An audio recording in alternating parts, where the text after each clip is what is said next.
चलिए आप कंटिन्यू करिए। हार्ट और मैं इस मतलब हमारे जैसे करेगी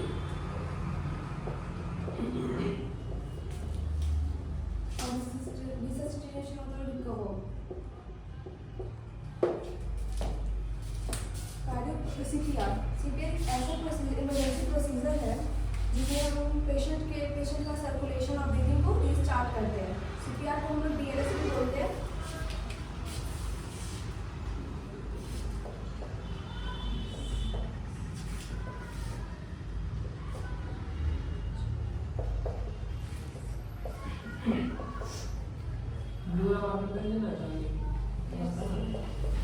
मेरे प्लान में तो ब्लैक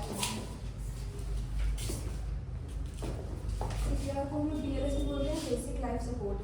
सीपीआर हेल्प करता है, जब हम सीपीआर देते हैं तो हेल्प करता है, ये ऑक्सीजन पहुंचाता है हमारे वाइटल ऑर्गन्स तक।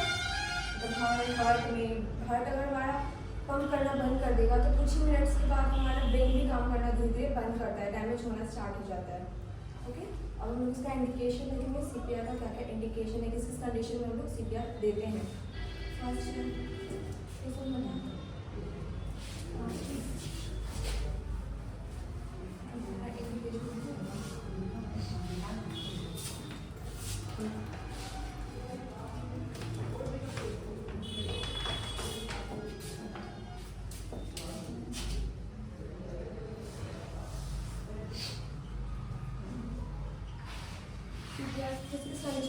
सीपीआर देते हैं। फर्स्ट कार्डियक अरेस्ट, जब किसी को हार्ट अटैक होता है, कार्डियक अरेस्ट में जैसे कि आर्टरी में ब्लॉकेज हो जाए या फिर पल्मोनरी एम्बोलिज्म हो जाए, तब कार्डियक अरेस्ट होता है। उस कंडीशन में हम लोग सीपीआर देते हैं।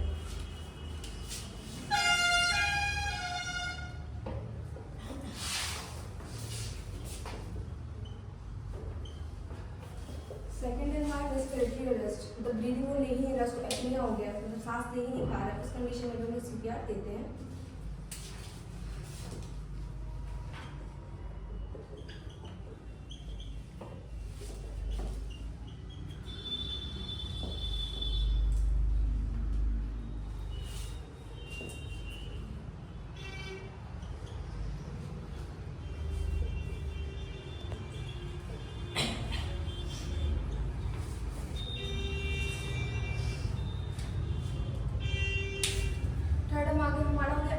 रोड ट्रैफिक एक्सीडेंट, अगर कोई एक्सीडेंट में किसी का अगर शॉक लग जाए, जैसे कि हमारा तो बहुत ज़्यादा एक्सीडेंट हो गया है, इस कंडीशन में या फिर किसी का होता है ब्रेन में चोट लग गया, तो काम ही नहीं कर रहा है उसका रिमोट एक्सीडेंट एपिलेप्टिक, तो उस कंडीशन में हम सीपीआर देते हैं। और ये इलेक्ट्रिक शॉक, किसी को इलेक्ट्रिक शॉक लग गया, उसका हार्ट अचानक पंप करना बंद कर दिया, उस कंडीशन में भी हम लोग सीपीआर देते हैं।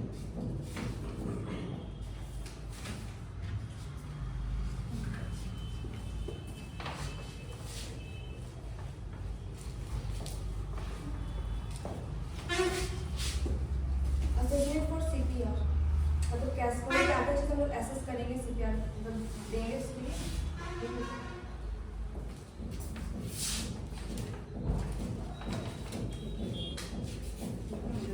एपनिया देखेंगे, पहले उसका ब्रीदिंग चेक करेंगे, वो सांस ले रहा है कि नहीं ले रहा है।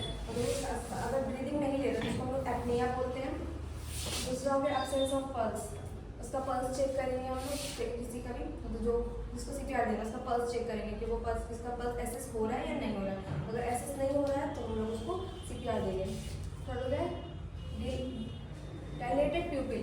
डायलेटेड प्यूपिल हमारे प्यूपिल जैसे अगर उसका आप प्यूपिल चेक करेंगे, उसका जो ब्लैक का एरिया होता है, ब्लैक वाला है प्यूपिल, वो वाइड हो जाएगा, चौड़ा हो जाएगा उसमें, तो उस कंडीशन में हम सीपीआर देखेंगे। सीपीआर देंगे कॉन्शियस है या अनकॉन्शियस है, पेशेंट को देखेंगे कि वो कॉन्शियस है, वो कॉन्शियस है, मूवमेंट कर रहा है या कुछ बोल रहा है, तो इसका मतलब उसको सीपीआर नहीं देना है। अगर वो अनकॉन्शियस है, वो कुछ बोल ही नहीं रहा है, बस उसका पल्स बेसिस नहीं हो रहा है, तो हम लोग देंगे उसको सीपीआर। फिर है फिफ्थ साइनोसिस। साइनोसिस में हो गया ऑक्सीजन। साइनोसिस क्या होता है, वो मतलब कि ऑक्सीजन हमारे बॉडी में नहीं है तो वो ब्लूइश हमारा बॉडी होने लगता है, उस कंडीशन में भी हम लोग सीपीआर देते हैं। मतलब कैसे कैसे हम सीपीआर परफॉर्म करेंगे।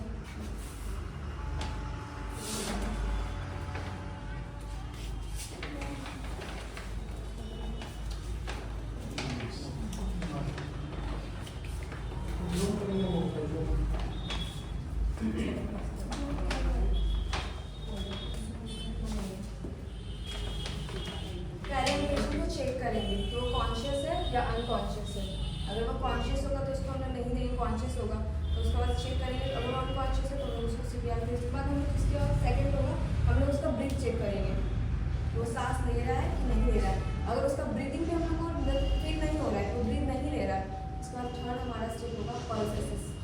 इसका पल्स एसेस करेंगे। तो पल्स कहाँ से एसेस होता है? एडल्ट में हम लोग कैरोटिड आर्टरी से हम लोग पल्स एसेस करते हैं। चाइल्ड में हम लोग फीमोरल आर्टरी से, और इनफैक्ट में हम लोग ब्रैकियल या फीमोरल आर्टरी से पल्स एसेस करेंगे। पल्स हमारा एसेस अगर हो जाता है तो नहीं देना है, अगर नहीं हो रहा है तो हम लोग देंगे। उसके बाद हम लोग देखेंगे नहीं हो रहा है तो उसका ओपन एयर दे देंगे, मतलब कि उसका माउथ में एयर पास हो रहा है नहीं हो रहा है वो देंगे। तो उसके लिए ओपन एयर वे करेंगे। इसका ओपन एयर वे का दो मेथड है, head till and chin lift. इसमें क्या करेंगे, पेशेंट जो भी इंसान है उसका हेड को टिल करेंगे और उसका चिन लिफ्ट करेंगे। ये हम लोग उस पेशेंट को नहीं देंगे जिनका जॉ में फ्रैक्चर हुआ है, उस कंडीशन में हम लोग ये चीज़ मतलब फर्स्ट मेथड हम लोग यूज़ नहीं करेंगे। जिसका जॉ डिसलोकेट हो गया, फ्रैक्चर हो गया, उसमें हम लोग जॉ थ्रस्ट का यूज़ करेंगे। जॉ थ्रस्ट वाला, इसमें जॉ थ्रस्ट में हमारे जॉ को ऐसे करके मतलब ऊपर की तरफ उठाया जाता है एंड माउथ को ओपन किया जाता है। और जॉ थ्रस्ट नेक इंजरी वाले पेशेंट को भी हम लोग नहीं देंगे, जैसे किसी का रोटेफ्लेक्स, जिसका नेक इंजर्ड हो गया, फ्रैक्चर हो गया, तो हम लोग नहीं देंगे। उसके बाद में 30 चेस्ट कंप्रेशन। चेस्ट कंप्रेशन हम लोग कैसे कैसे करेंगे?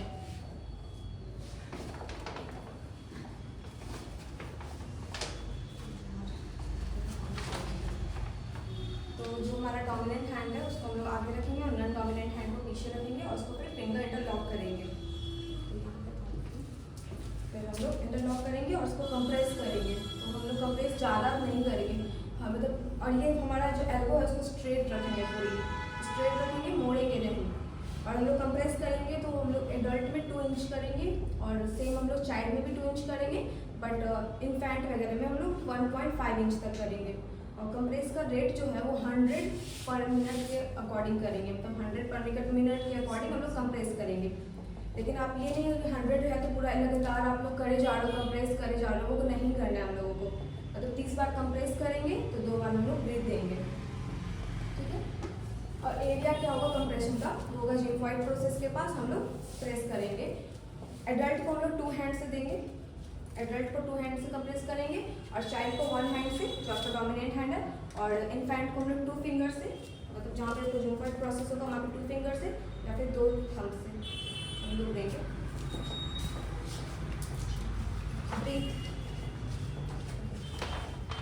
ब्रीथ हम लोग देते हैं 3 तरह के मेथड से, माउथ टू माउथ, फिर एम्बोबैक्टरी माउथ, या फिर इसे स्टेटर मास्क टू माउथ। इसमें क्या होता है ना, मतलब मास्क में भी ट्यूब टाइप का रहता है, उसके थ्रू हम लोग देते हैं।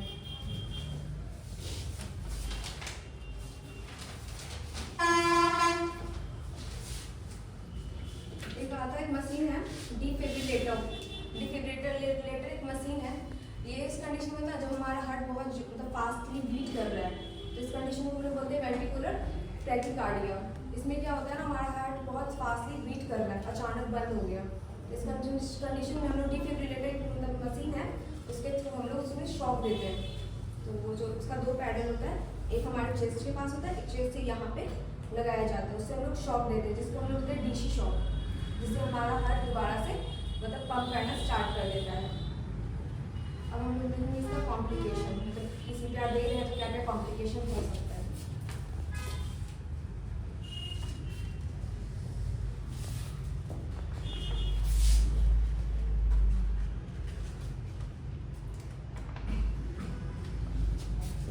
फर्स्ट है रिब्स फ्रैक्चर। अगर हम 3 से ज़्यादा उसको प्रेस कर रहे हैं, कंप्रेस कर रहे हैं, तो रिब्स फ्रैक्चर होने का भी चांस हो सकता है। दूसरा है फेलर चेस्ट। फेलर चेस्ट क्या होता है, स्टर्नम और रिब्स के जो होता है दोनों के बीच में फ्रैक्चर हो जाए, फिर बोन वहाँ का टूट जाए, तो वो फेलर चेस्ट हो गया। लंग्स इंजरी भी होने का चांस है। अब अगर रिब्स ही टूट गया, गलती से रिब्स अगर लंग्स के में लग गया तो वहाँ पे लंग्स इंजरी होने का भी चांस रहता है। एस्पायरेशन, अगर आप दे रहे हो सीपीआर मतलब कंप्रेस कर रहे हो और स्टॉमिक ट्रैकिया में चला गया, एस्पायरेशन होने का भी चांस रहता है। यह न्यूमोथोरैक्स। न्यूमोथोरैक्स क्या होता है, अगर चेस्ट इंजर है आपका और आप सीपीआर दे रहे हो तो उस कंडीशन में जो मतलब हेयर है वो आपके लंग्स से हट के लंग्स से निकल करके चेस्ट मतलब चेस्ट वाले एरिया में पूरा फैल जाएगा और वो हमारे लंग्स को ही डैमेज करना स्टार्ट कर देता है। तो हमारे लंग्स जो होता है ना बच्चा को सिकुड़ जाता है, तो जब लंग्स ही नहीं रहेगा तो फिर क्या ही करेंगे। Thank you.